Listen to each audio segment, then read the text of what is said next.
Hello, नमस्कार मंडळी. ते तुमचं सर्वांचं स्वागत आहे योगिताच्या स्वयंपाकघरात.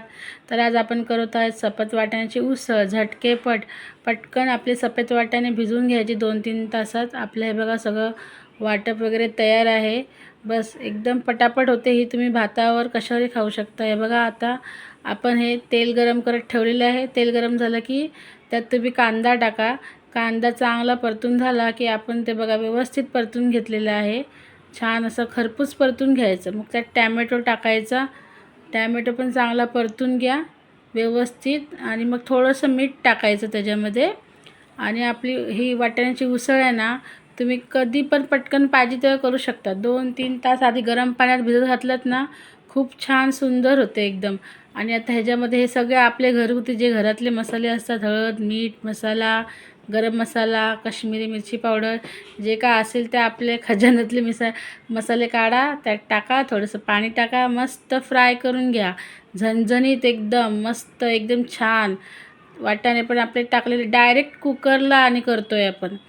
बघा व्यवस्थित आपलं घरगुती वाटप असतं. आपलं मालवणी मसाला वगैरे घालून सगळं करतो ना, आपलं गरम मसाल्याचं वाटण ते आहे घरगुती. आणि मस्त परतून घ्या छानपैकी.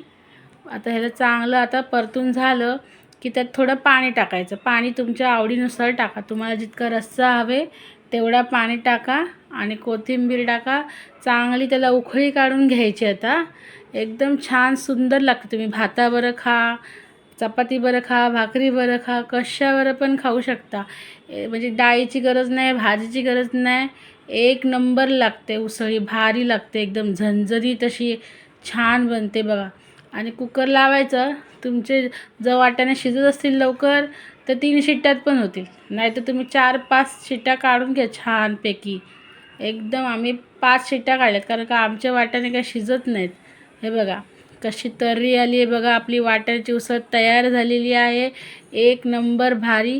तर तुम्ही करून पहा ही नक्की. बघा तुम्ही करा आणि खावा आणि मला नक्की सांगा कशी झाली.